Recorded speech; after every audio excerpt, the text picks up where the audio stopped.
Bienvenue sur la Tawhid TV, le journal, les titres.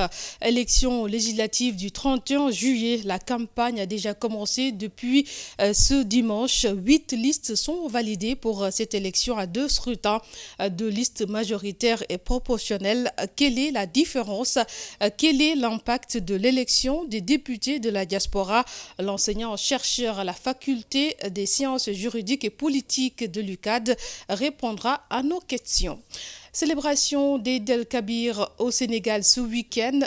Dans leur sermon, plusieurs imams ont appelé à la non-violence avec l'ouverture de la campagne pour les élections législatives. C'est le cas à la grande mosquée de l'UCAD. Le chef de l'État était également à la grande mosquée de Dakar. Macky Sall a déclaré que l'État a pris des dispositions pour des élections sans heurts avant d'inviter la classe politique à faire de même. CAN 2022, les Lions du Sénégal en quart de finale, un exploit selon l'entraîneur de GES Foot qui pense que les Lions peuvent même se qualifier pour justement en Coupe du Monde et gagner également la Coupe. Vous aurez les détails dans ce journal.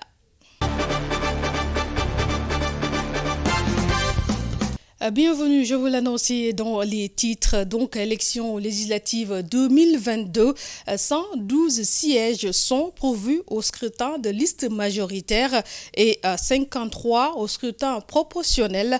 Comment ces sièges vont être répartis? Quelle est la différence? Quels sont les avantages? L'enseignant-chercheur à la faculté des sciences politiques de l'UCAD répond à nos questions. Il s'appelle Dr Mamadou Adidam, que je propose d'écouter. Effectivement, nous avons 2 listes différentes. La liste majoritaire, qui est celle qui a lieu au niveau donc des départements, caractérisée par le fait que le parti politique ou la coalition de partis qui arrive premier au niveau du département remporte donc tous les sièges à pourvoir au niveau départemental. Il y a une autre liste qui est la liste proportionnelle, appelée aussi liste nationale. Dans cette liste a la particularité donc de répartir le nombre de sièges à pourvoir en proportion donc du nombre de voix obtenues. Il y a ce que l'on appelle le quotient électoral qui s'obtient par le nombre total d'inscrits sur la liste électorale divisé par le nombre de sièges à pourvoir. On a un chiffre qu'on appelle le quotient électoral. Et à chaque fois qu'un parti ou une coalition de partis obtient un nombre égal au quotient électoral, équivaut à un siège au niveau donc, de l'Assemblée nationale. Cette liste a la particularité de permettre une représentativité très diversifiée des partis politiques au niveau de l'Assemblée nationale parce qu'il favorise en réalité les petites formations politiques avec notamment ce que l'on appelle le plus fort reste. Voilà, donc c'est ça la différence entre le scrutin majoritaire et le scrutin proportionnel. Ça, c'est une des grandes nouveautés donc, du président Macky Sall qui a, dans sa campagne électorale de 2011-2012, avait émis le souhait de faire de la diaspora sénégalaise la 15e région. Et lors des dernières élections législatives, on avait pour la première fois dans l'histoire politique donc, du Sénégal assisté à l'élection de députés issus donc, de cette supposée 15e région que l'on appelle la diaspora. Je crois que le nombre qui est attribué à la diaspora sénégalaise est égal à 15 députés répartis donc, dans différentes zones. Il y a l'Europe de l'Ouest et du Sud, l'Amérique du Nord, l'Amérique du Sud, l'Afrique, etc. Une partie de la communauté musulmane qui a célébré Eid el-Kabir ce samedi, c'est le cas, c'est une occasion pour l'imam de la grande mosquée de l'université Cheikh Anta Diop de Dakar de revenir sur l'importance du sacrifice du mouton. Imam Omar Sall a également invité la classe politique à prendre sa responsabilité durant la campagne pour les élections législatives avant également d'appeler les Sénégalais à œuvrer pour la paix et la stabilité du pays. Nous l'écoutons. Un acte très important donc, par rapport à notre adoration, par rapport à l'adoration d'Allah subhanahu wa ta'ala, parce que cela marque une importance particulière dans l'islam, donc qui est le tawhid. Donc il est important de rappeler toujours l'importance de ce culte exclusif qu'on doit vouer à Allah subhanahu wa ta'ala. D'autre part, il est normal de parler des faits de la société, comme vous le savez. D'ici quelques jours, on va entrer de plein pied donc, dans la campagne électorale, donc, au niveau donc, des élections législatives. Donc c'est aussi normal de mettre devant leurs responsabilités les différents candidats, en tout cas qui aspirent à être députés d'ici quelques jours, pour leur rappeler la responsabilité qu'ils auront devant le peuple sénégalais et devant Allah subhanahu wa ta'ala. Je l'ai dit, le bon choix, c'est de ne pas choisir un candidat parce qu'on le connaît personnellement. Cela ne suffit pas. Il faut demander aux candidats de présenter des programmes allant dans le sens d'améliorer les conditions d'existence de la population. Choisir les candidats par rapport à leurs compétences et à leur loyauté. Donc ne pas seulement se limiter à une appartenance, en tout cas ethnique, ou bien à une appartenance régionaliste, bien parce que je connais un tel, donc je vais voter pour lui. Donc ça, ce n'est pas de bon choix, parce que c'est des responsabilités devant Allah subhanahu wa ta'ala et devant le peuple sénégalais. Pays voisins ou dans d'autres contrées, là où il y a des problèmes, les investisseurs ne viennent pas. Donc ce qui est très important, donc rappeler aux candidats, en tout cas de veiller à ce que le socle qu'on a, le socle sur lequel est bâti le Sénégal, c'est-à-dire la paix, la stabilité, que cela continue. Et le chef de l'État, quant à lui, était à la grande mosquée de Dakar ce dimanche à l'occasion de la célébration de la fête de Tabaski. Macky Sall a appelé à la vigilance quant à la tendance haussière des cas de Covid-19.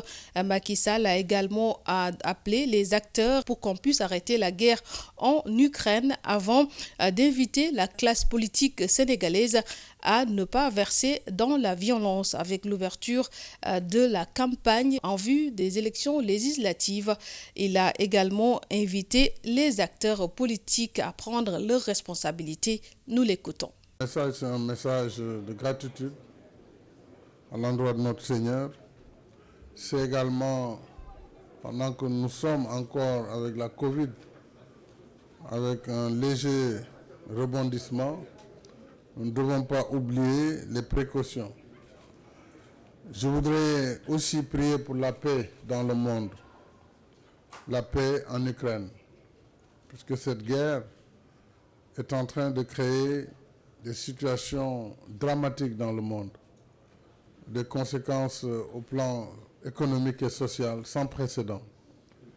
Donc tout traitement porté aux conséquences de la guerre ne sera qu'un traitement a posteriori. Nous devons tout faire et toute la communauté internationale doit se mobiliser pour faire arrêter la guerre en Ukraine.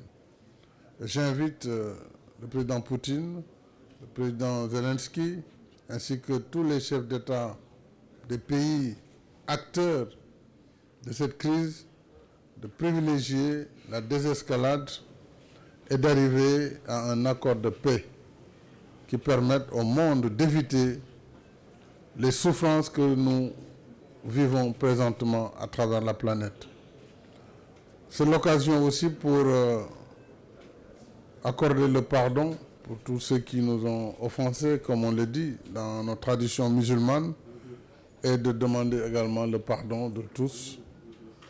Et je voudrais dire que notre pays, qui grâce à sa diversité, à la concorde qui a toujours caractérisé le Sénégal, que nous puissions continuer à vivre dans l'harmonie, dans la diversité, mais dans l'unité. Nous allons entamer ce jour même l'ouverture de la campagne électorale pour les élections législatives du 31 juillet 2022. C'est l'occasion d'appeler les acteurs politiques et de leur rappeler que la période de la campagne électorale n'est pas une période de non-droit.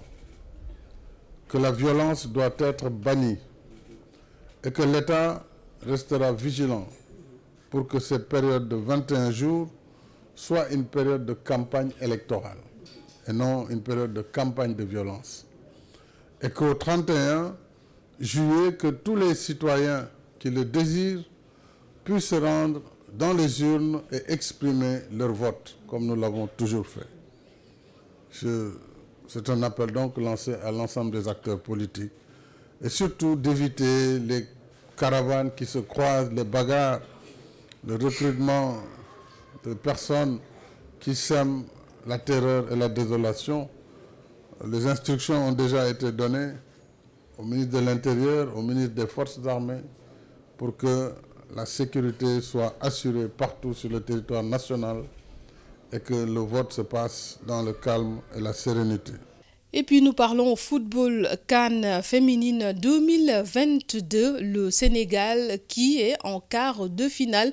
Un exploit pour les Lions du Sénégal, une première. D'ailleurs, l'entraîneur de l'école de foot, GES Foot, salue l'exploit et pense que les Lions ont plusieurs chances pour se qualifier en Coupe du Monde. Fadel Fall, que je propose d'écouter. Je pense que c'est un bilan qui est positif par rapport à ce qu'on a vu lors de la phase de poule. On peut dire que le Sénégal a réussi à faire une très bonne performance avec un bilan positif dont on a marqué 3 buts, je pense, et on a encaissé 1 but. Donc, on peut dire qu'on a joué tous nos cartes à fond. Et l'essentiel, c'était d'aller en deuxième tour. Et c'est chose faite, donc on peut dire que c'est l'exploit qu'on a créé pour une première. C'est un adversaire qui est coriace. Parce que vu la poule de la Suisse en s'en sortir, c'est avec 4 points, je pense. Donc, on ne doit pas minimiser l'adversaire. Dans cette quart de finale, on doit jouer nos cartes à fond pour aller à demi-finale, qui est un biais pour la Coupe du Monde. Donc, il ne faut pas négliger l'adversaire, il faut jouer à fond. En plus qu'on sort de 3 matchs qui sont difficiles, surtout avec le Maroc. J'ai vu jouer une équipe sénégalaise qui était un peu attentive. Et aussi, on a été aussi un peu essoufflé parce qu'on a joué un match très difficile. Donc maintenant, je demande aussi vraiment de bien se reposer et préparer ce match à fond pour décrocher le billet en Coupe du Monde.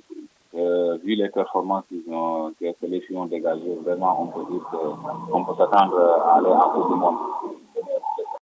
C'est la fin de cette édition. Merci de nous avoir suivis. Rendez-vous dans un autre rétro-flash sur la Tawhid TV, la chaîne de l'espoir.